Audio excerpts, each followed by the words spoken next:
최근 풀럼전에서 목격된 토트넘의 공격진은 마치 어느 낯선 팀을 바라보는 듯한 난감함을 안겨줬습니다. 이 경기는 특히 손흥민을 제외한 선수들에게 있어 한편의 비극적 드라마와도 같았죠.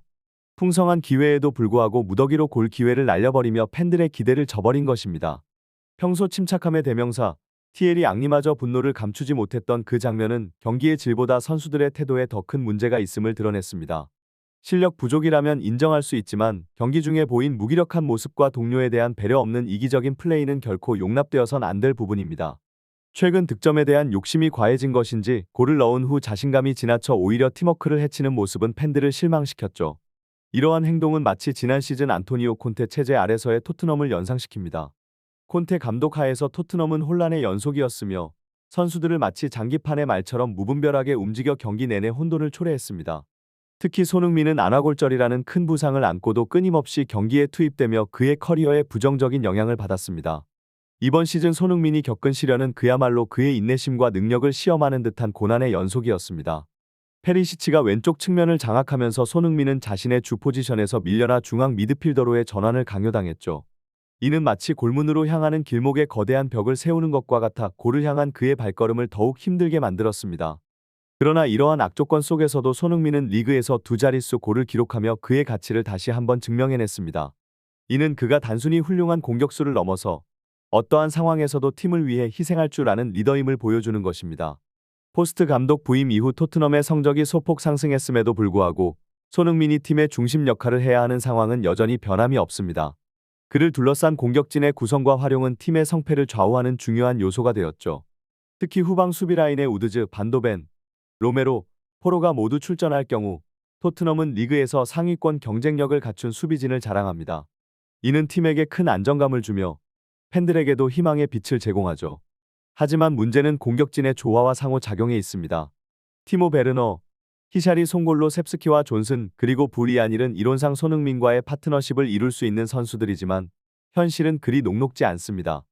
선수들 사이의 볼 배분과 움직임이 최적화되지 못하고 때로는 이기적인 플레이로 인해 손흥민이 공격 전개에서 소외되는 경우도 발생합니다. 이는 팀 전체의 공격력 저하로 이어지며 결국 손흥민에게 더 큰 부담을 지우게 됩니다. 손흥민과 함께 최전방에서 활약하는 베르나, 존슨 그리고 쿠루셉스키의 현재 상황은 토트넘 팬들에게 많은 우려를 주고 있습니다. 이들 중 특히 쿠루셉스키가 보여준 최근 경기들에서의 선택은 공격진의 조화와 효율성에 큰 의문을 제기하고 있죠. 뛰어난 위치에 있던 손흥민을 무시하고 과도한 개인 플레이를 시도하는 그의 모습은 팬들을 답답하게 만들 뿐만 아니라 팀의 공격력을 저하시키는 주요 요인으로 작용하고 있습니다.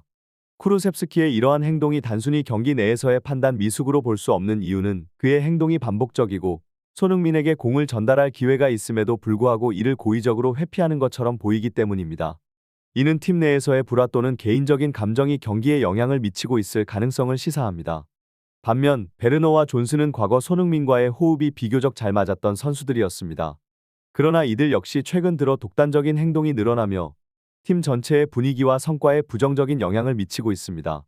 과거의 실패를 딛고 공격 포인트를 쌓아가며 자신감을 회복하는 것은 긍정적인 변화이지만 이것이 팀워크를 해치는 방향으로 나아가서는 안 됩니다. 토트넘은 손흥민을 중심으로 한 강력한 공격진을 구성할 잠재력을 갖고 있습니다. 하지만 이를 위해서는 모든 선수들이 개인적인 영광을 추구하기보다는 팀의 성공을 우선시하는 마인드를 가져야 합니다. 각자의 역할을 충실히 수행하면서도 필드 위에서 서로를 신뢰하고 지원하는 모습이 필요합니다. 손흥민이 토트넘의 공격 라인에서 수행하는 역할은 그가 단순히 팀의 골잡이라는 것을 넘어서 팀 전체의 공격 전략과 활성화에 있어 핵심 축으로 작용하고 있음을 분명히 합니다.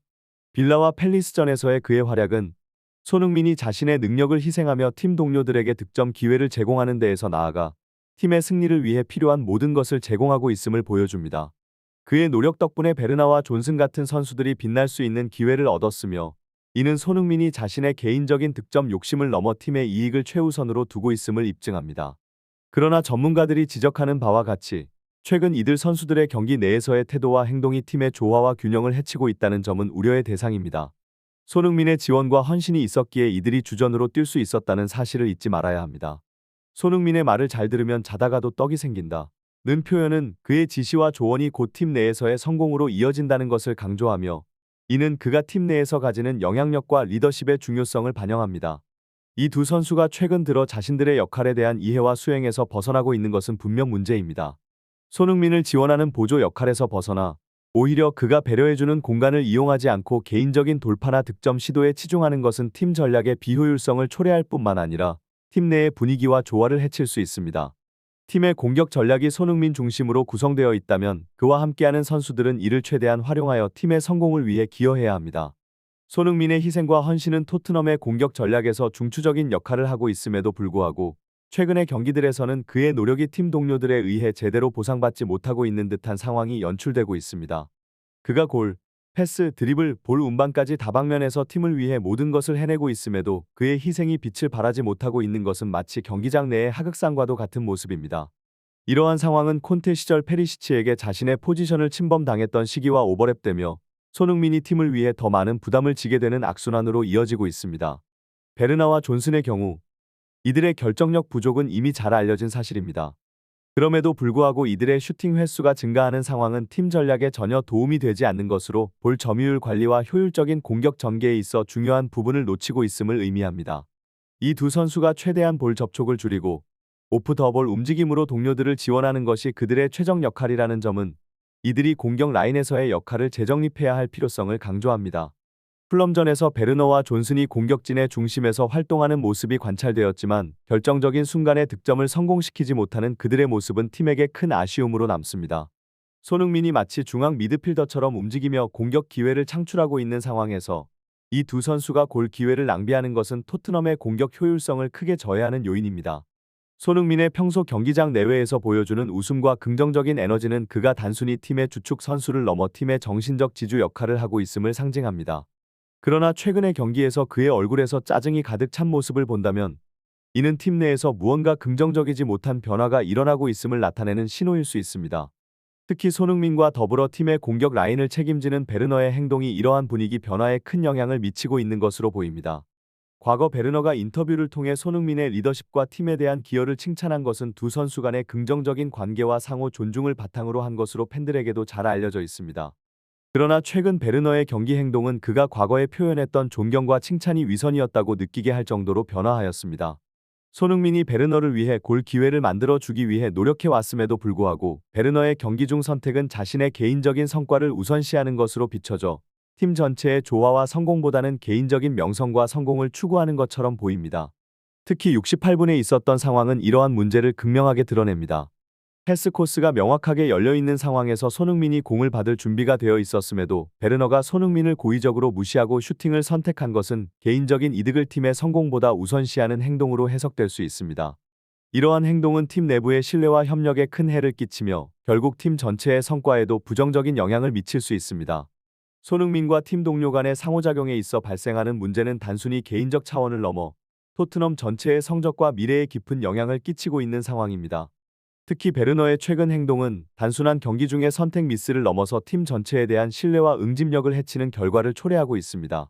이러한 상황은 팀의 공격 전략뿐만 아니라 선수단 내부의 분위기에도 부정적인 영향을 끼칠 수 있는 민감한 문제입니다.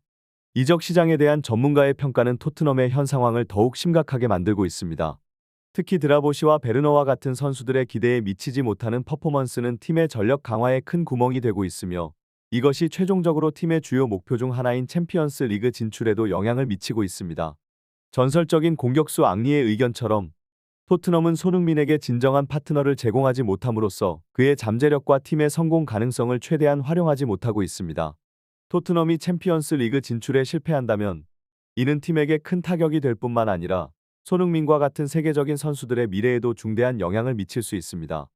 팀의 핵심 선수들이 떠나가는 상황은 토트넘에게 재건의 필요성을 더욱 강조하게 만들 것이며 이는 장기적인 전략과 팀 구성에 있어 중대한 변화를 요구하게 될 것입니다. 현재 토트넘의 공격진 문제는 단순히 기술적인 부분을 넘어선 팀워크와 신뢰 문제로 확대되고 있습니다.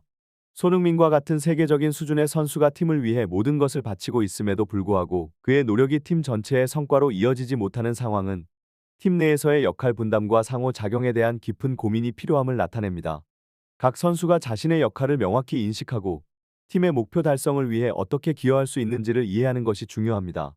더 나아가 팀의 장기적인 성공을 위해서는 이적 시장에서의 전략도 중요한 역할을 합니다.